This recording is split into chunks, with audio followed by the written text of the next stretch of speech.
Hello friends and welcome. You may need a tissue for this one. And I'm going to suggest that before we do the breath work that we're going to do, you blow your nose. While you're doing that, I'm going to just really briefly, or try to really briefly talk about it. There are 3 breaths we're going to do, one after the other in a short yet sequential order. It is spring, it is the time of mucus and decongestion, right? Or congestion, trying to become decongested, right?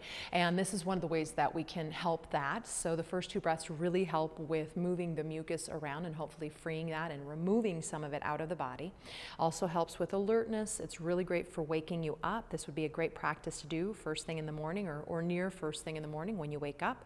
And the last breath, the 3rd breath that we're going to do, we are going to inhibit the air, making it harder to take the inhale, which in turn makes the diaphragm work a lot harder. So we're strengthening our diaphragm, which is just good in unbelievable amounts of ways that I could rail off right now, right?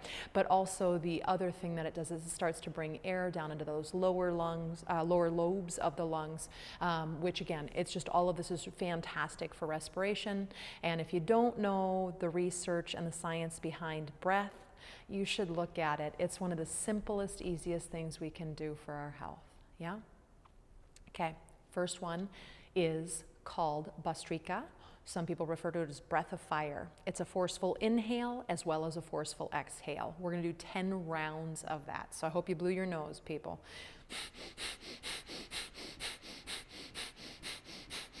Pause.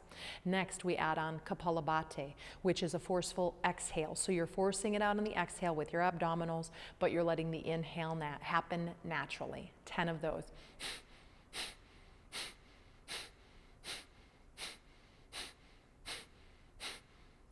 And when you're done with your 10, you'll pause. The next one is that inhibition on the inhale. So you can bring your hands up. I don't like the lower lobes. I personally feel a little more control over my upper, right? Go moving up just a little bit, a little beneath the bridge of the nose, I guess. And you're going to hold those nostrils in as much as you can, taking an inhale. It should feel like there's a little bit of effort, but let it be an effortless effort, meaning don't strain, don't hurt yourself for it. And when you're ready for the exhale, you let go of that and you exhale naturally out the nose.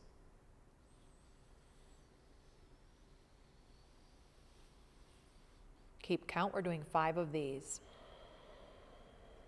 I'm on about 3. I'm not sure where you're at.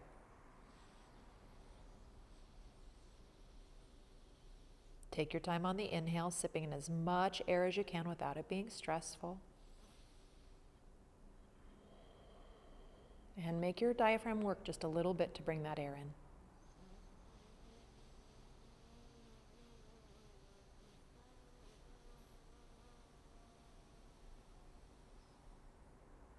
And I'm about ready to work on my 5th. Again, you were counting your own, I hope. When you're done with yours, whenever that is, you'll bring the hand down.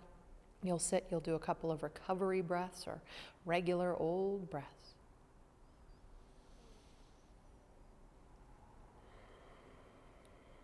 Eyes closed, just take a moment and notice any effects of that series. Go ahead and open those eyes. So I'm going to encourage you, just for fun and as a little self-experiment, exploration, do this breath every morning or at one point in your day. You could even do it in the afternoon when you're feeling your lull. It's going to be really effective at times where we're trying to wake up a little bit, and just try to get that mucus out, strengthen the respiratory system and the diaphragm very specifically, and report back to me what happens if you do that every day, 7 days. Doesn't take a lot of time, friends. Love you. Namaste.